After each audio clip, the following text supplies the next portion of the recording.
Sir Rowel at Ma'am Luz, kumusta po kayo? Sana po yung nasa mabuti kayong kalagayan at ligtas sa anumang karamdaman sa araw-araw po. Sir, andito po ulit ako kasi kayo lang po kasi ang inaasahan kong makatulong sa akin. Kasi gusto ko rin maumpisahan yung tindahan ko po sana. Dalawang beses na po silang tumawag sa akin galing po sa DMW at sabi po nila maghintay lang po ako. Kaya po sir, kayo po ang naisip ko na makatulong sa akin kasi gusto ko na sanang maumpisan yung tindahan ko po sir. At pag makuha ko po yung pera ko sa galing po sa DMW, unti-unti ko pong ibabalik ko rin po yung mahihirap ko po sa inyo. Kasi gusto ko pong humirap po talaga sa inyo sir, kasi kayo lang po talaga ang makakatulong sa akin sir. Shout out na lang po sa inyong lahat, sa inyo po sir, Ma'am Luz, at sa aking mga kastimuro Lipat, Tong Tidong, Curse Official Channel, G Franco Vlogs, si Lilia Carino, si Joanne Meg, saka si okay. Yung kung hindi ko po nabanggit yung iba, pasensya na po. Basta sa Team Rowel Lipat po at sa mga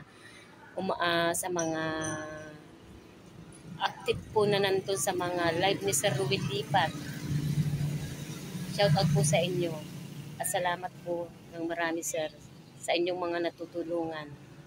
Dahil wala po kayong katulad na lagi po kayong tumutulong sa mga mahihirap na kagaya po namin. Thank you po sir. God bless you po sir. Bye-bye. Po Sir Rowel. Ito po yung magiging tindahan ko sir.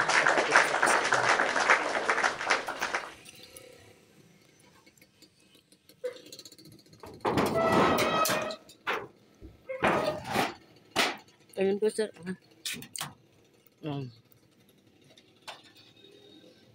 Marami lang pong mga kailangan mailagay lang po siya.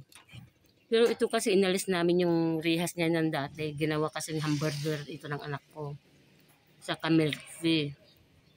Ngayon hindi na niya kaya kasi may negosyo na siyang iba. Kaya ako ang gagamit ito. Kaya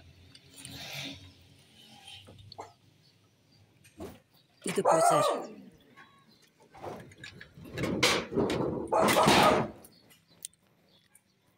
Ito po sir.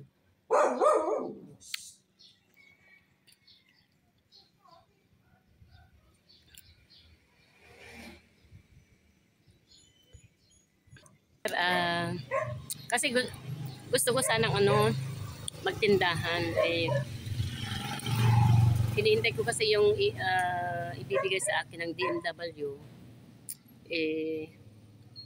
Gusto ko sanang maumpisahan sir itong tindahan para may paglibangan ako at may kunting kita rin sir.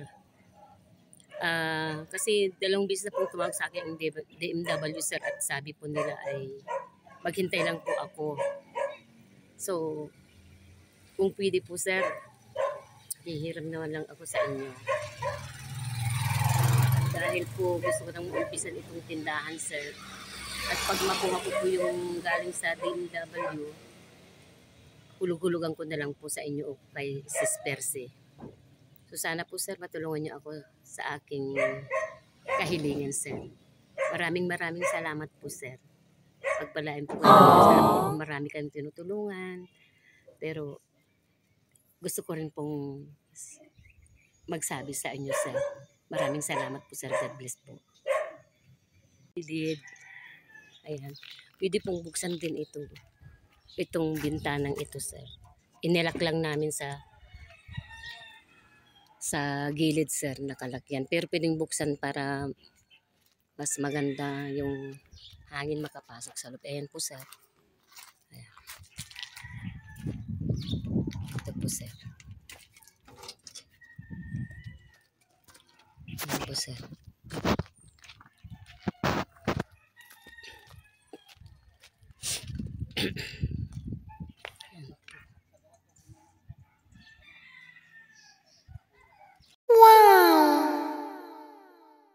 Tanggap ko na po yung pera sir. Ngayon umuulan po dito sa amin sir, at naglilinis po kami sa sa tindahan ko. So pag wala na pong ulan at may ipapaayos lang po ako ng konti doon sir. Pag okay na po yung tindahan, bibili na po ako ng mga laman nun. Maraming po salamat Sir Ruel, Ma'am Los sa inyong tulong sa akin. At thank you po sa Team Ruel, especially po Sis Percy. Thank you po.